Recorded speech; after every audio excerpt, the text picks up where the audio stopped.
पिछले कई दिनों से ये कार्यक्रम में बना रहे थे कि भाई हम हिसार के पटेल नगर में एक लाइब्रेरी स्थापित करें। ये लाइब्रेरी हमने अपना चुनावी मुद्दा भी बनाया था, लेकिन नहीं जीते। जब जीत जाते तो हम बड़े लेवल पे बनाते, लेकिन हमारी कमिटमेंट थी तो हमने इसको बनाया और बच्चों को समर्पित आज किया है। बाबा साहब का जन्मदिन था। बाबा साहब का जन्मदिन के लिए यहाँ रंगमंच लगाया गया। बच्चों ने बढ़िया परफॉर्मेंस दी, बड़े लोगों ने बढ़िया परफॉर्मेंस दी, और आप हैरान हो जाओगे कि जो वहाँ पर लोग बैठे हुए थे वो बिल्कुल जड़वत हुए बैठे थे। इतना बढ़िया प्रोग्राम चल रहा था, मतलब हिलने के लिए कोई तैयार नहीं था। और सबसे बढ़िया बात कि किसी परफॉर्मेंस के बीच में गैप नहीं था, एक के बाद एक खत्म दूसरा शुरू, एक के बाद एक खत्म दूसरा शुरू। और इतना बढ़िया प्रोग्राम जब किया गया तो उस प्रोग्राम को लोगों ने सराहा, और उस प्रोग्राम के बाद जितने बच्चों ने परफॉर्म किया था सभी को प्रतिभा सम्मान से सम्मानित किया गया। और जो हमारे एक्टिविस्ट थे, जिन लोगों ने इस कार्यक्रम को संजोने में दिन रात मेहनत की थी और भाग दौड़ की थी, प्रोग्राम को संजोने के लिए जो है अपनी ड्यूटी को ड्यूटी समझा, समाज की सेवा को समाज की सेवा समझते हुए अपना कार्य को अंजाम दिया, उन लोगों को भी यहाँ पर सम्मानित किया गया। इस कार्यक्रम में जो मुख्य अतिथि थे वो थे चंद्र प्रकाश जी। चंद्र प्रकाश जी आप जानते हैं कि पूर्व भारतीय प्रशासनिक अधिकारी रहे हैं और आज जो है वो विधायक है आदमपुर हलके से।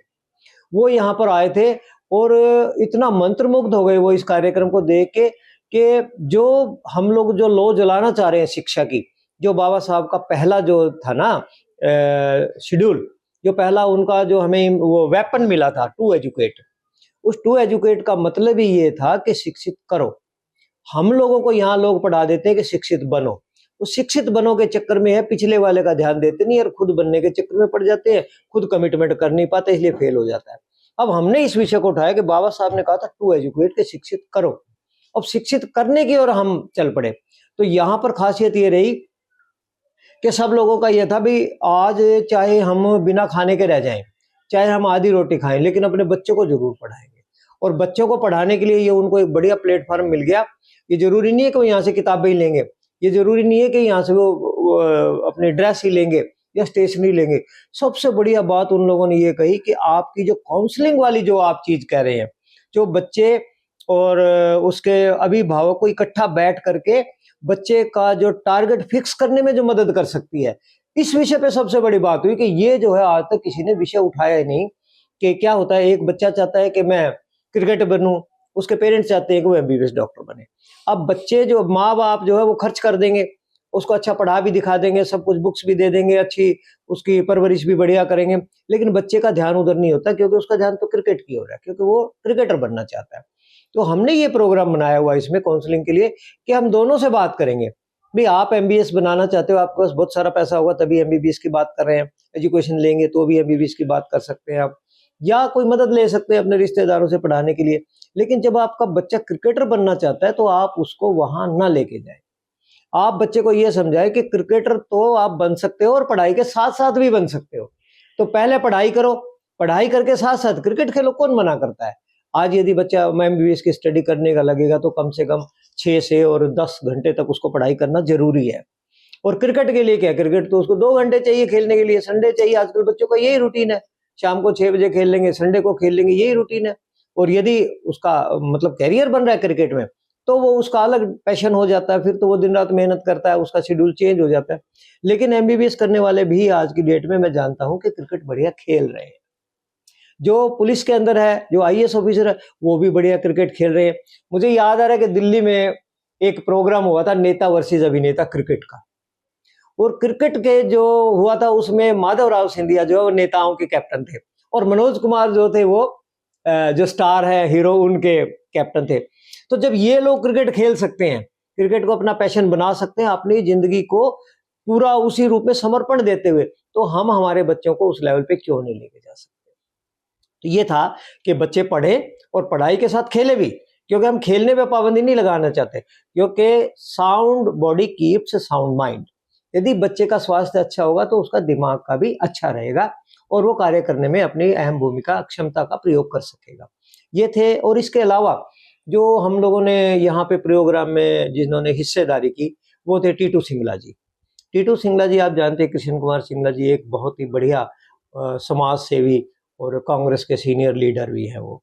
वो हमारे इस प्रोग्राम से इतना अभिभूत हुए, मैंने कभी उनको ज़्यादा बात करते हुए देखा नहीं। लेकिन प्रोग्राम के रिगार्डिंग जब उन्होंने बात की तो हम आधा घंटा डिस्कस करते रहे कि आप इतना बढ़िया प्रोग्राम हो रहा है, ऐसा प्रोग्राम तो हिसार में हुआ ही नहीं। बात सब करते हैं। जो आदमी स्टेशनरी बच्चों के गरीब घरों में जा करके कहता है जी मैं पेंसिल बांटूंगा, कॉपी बांटूंगा, वो उनकी गरीबी का मजाक उड़ा रहा है। अपनी फोटो खिंचवाएगा और गरीबी का मजाक उड़ाएगा और फिर उसको सोशल मीडिया पे भी डालेगा। भाई हम ये नहीं चाहते। हम चाहते हैं कि यदि बच्चा जरूरतमंद हो तो बच्चे की इस तरीके से मदद की जाए कि उसके स्कूल में जाके उसकी फीस भरी जाए, उसकी फीस स्कूल में भरी जाए और उसको बिना पब्लिसिटी के उसको वो चीजें मुहैया कराई जाए जो उसे चाहिए।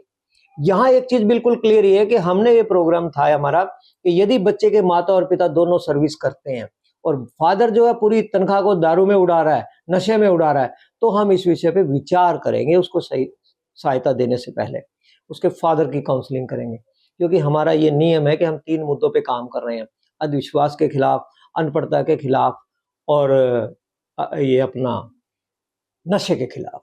हमारे यहाँ हम लोग सोच रहे थे कि 50 एक आदमी इकट्ठा होंगे, लेकिन हमें हैरानी ये होगी कि हमें चेयर्स दोबारा मंगवानी पड़ गई। 200 से ज्यादा तो चेयर लगी हुई थी, लोग खड़े हुए थे चारों तरफ इस प्रोग्राम को देखने के लिए। और जो आखिर में बच्चों ने परफॉर्मेंस दी बाबा साहब की जीवनी पे, उसमें तो सब लोगों ने स्टैंडिंग एविशन दी बच्चों को, सब लोग खड़े होकर के तालियां बजाई सब लोगों ने। तो उनके दिमाग में ये बात आ गई कि जब ये बच्चे बाबा साहब के मिशन को समझ सकते हैं तो पेरेंट्स क्यों नहीं समझ सकते। अब पेरेंट्स समझ जाएंगे तो टू एजुकेट का फार्मूला लागू हो जाएगा। में ये था कि मुख्य अतिथि को हमने स्मृति चिन्ह भेंट किया।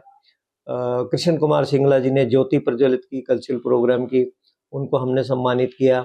और हमारे जो फाउंडर मेंबर इधर बैठे, जब हमने ये लाइब्रेरी बनाई थी तो ये जो फर्नीचर का काम है ये बेस समय जगदीश बादल जी ने किया था, इनको सम्मानित किया गया। ये आजकल बॉम्बे शिफ्टेज प्रोग्राम के लिए स्पेशल आए, दिन रात मेहनत की सुरेंद्र वर्मा जी ने, इनको अलग से सम्मानित किया। उसके अलावा अति विशिष्ट अतिथियों में हमारे पास 18 लोग थे जो दिन रात मेहनत कर रहे थे।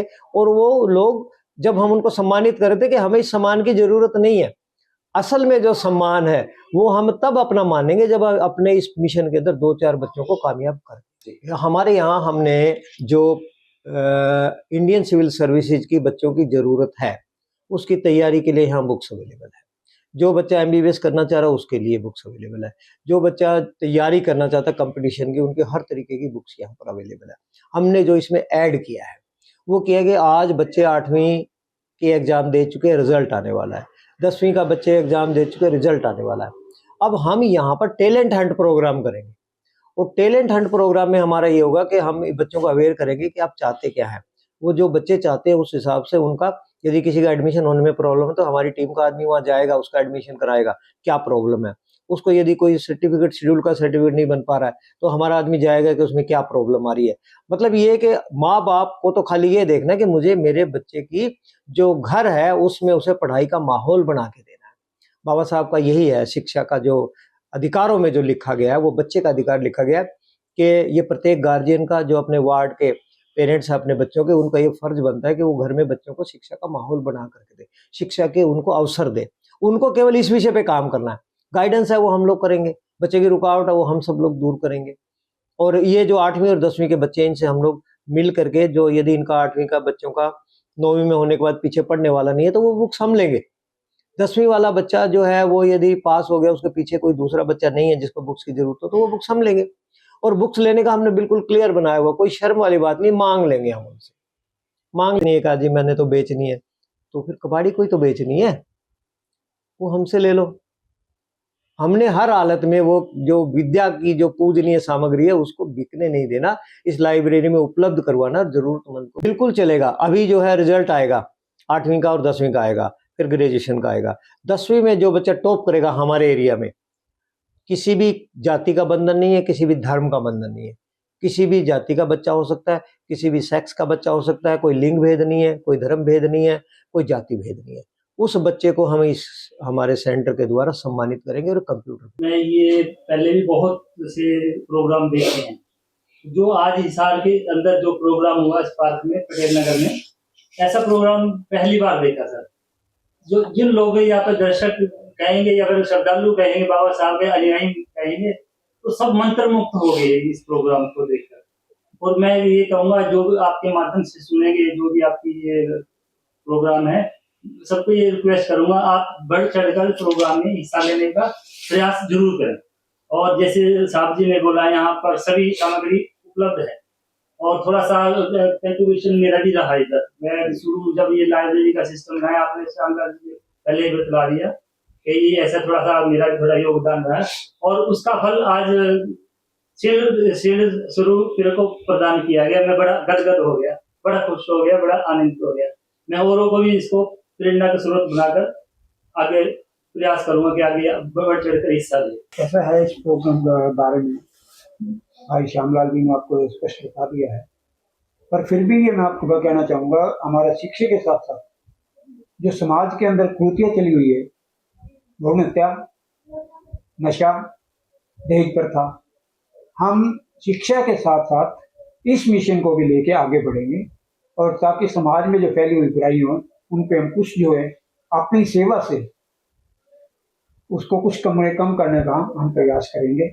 और ईश्वर ने चाहा तो हम जो ना, मेरा जो मेन मोटो है शिक्षा के साथ साथ तो है ही है, मेरा मेन मोटो जो है वो है कि इस नशे के खिलाफ जो है लड़ाई लड़ेंगे।